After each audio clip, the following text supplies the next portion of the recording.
Bismillahirrahmanirrahim. Assalamualaikum warahmatullahi wabarakatuh dan salam sejahtera.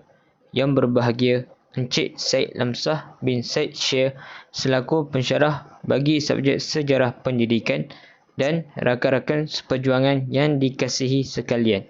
Terlebih dahulu ingin saya memperkenalkan diri saya terlebih dahulu.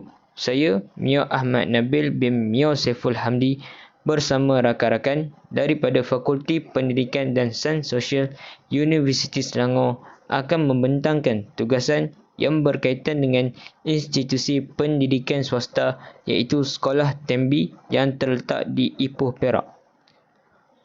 Dalam pembentangan kami ini terdapat 5 isi kandungan iaitu yang pertama latar belakang penubuhan, yang kedua struktur pentadbiran dan fasiliti yang disediakan, yang ketiga, program pengajian atau kurikulum yang ditawarkan serta yuran pengajian.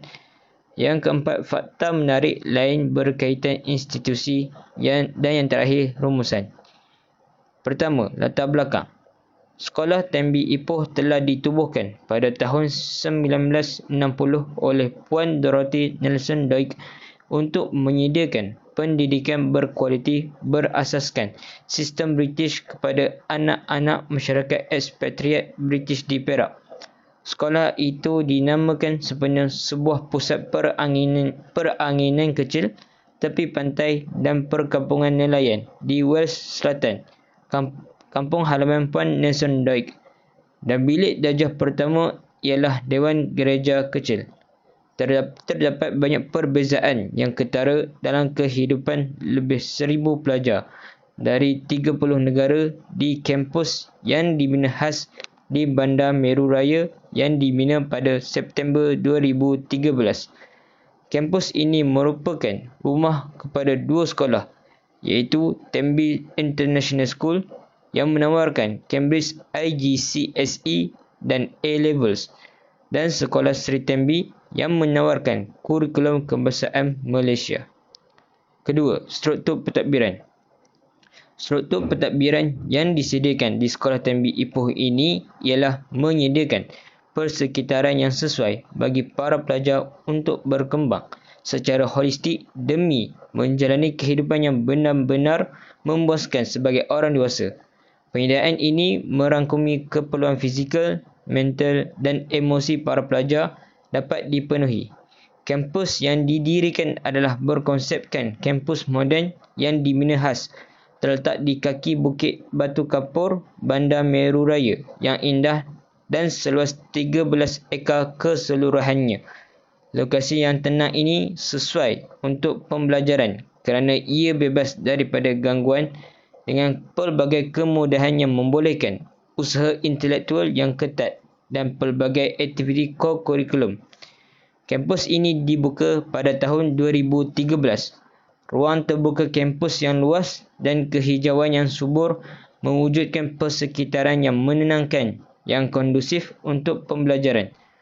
Pengajaran bilik darjah dipertingkatkan dengan rangkaian lengkap kemudahan yang mencerminkan komitmen terhadap pembangunan holistik para pelajar.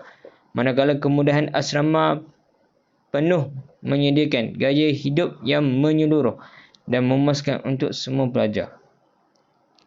Ketiga, fasiliti yang disediakan. Sekolah Tembi Ipoh menyediakan pelbagai fasiliti untuk semua pelajar yang boleh belajar di sini. Tujuannya adalah untuk mengembangkan bakat dan kemahiran insaniah mereka.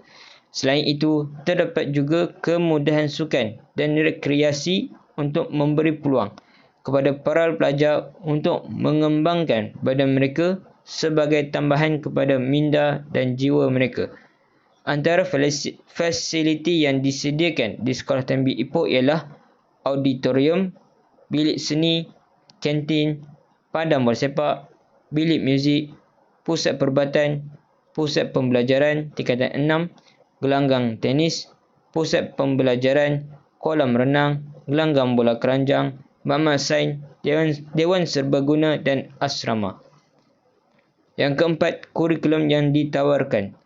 Sekolah Sri Tembi Ipoh ini menggabungkan yang terbaik daripada kurikulum kebangsaan Malaysia dengan perspektif dan pandangan global, menyediakan pelajar Malaysia untuk kejayaan tempatan dan global dalam laluan kerjaya pilihan mereka.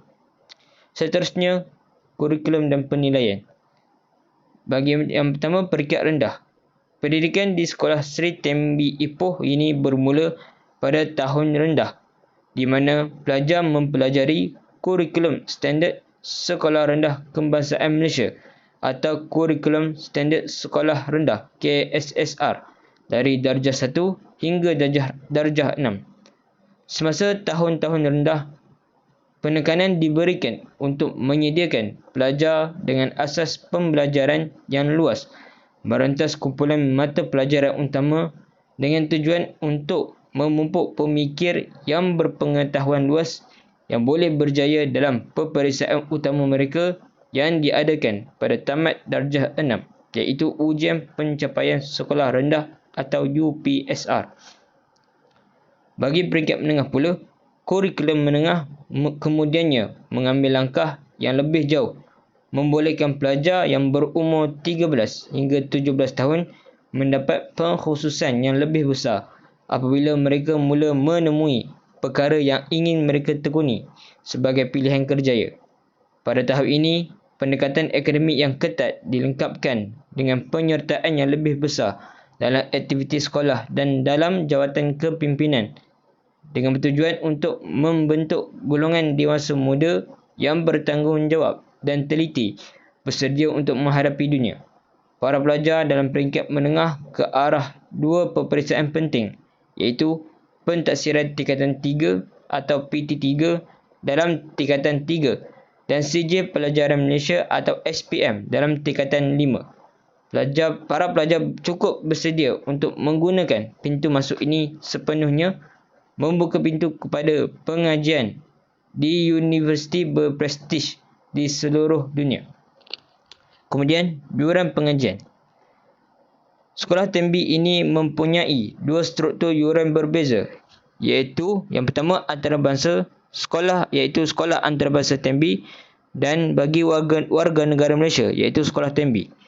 Seterusnya, yuran meningkat secara berperingkat mengikut pelajar, manakala ibu bapa bagi kanak-kanak di tahun 2 dan lebih muda boleh memilih struktur yuran yang termasuk makanan harian untuk anak-anak mereka. Sekolah ini juga menawarkan pelajar yang berumur 12 tahun ke atas untuk membuat pilihan untuk tinggal di asrama, termasuk sarapan pagi dan makan malam serta pengangkutan.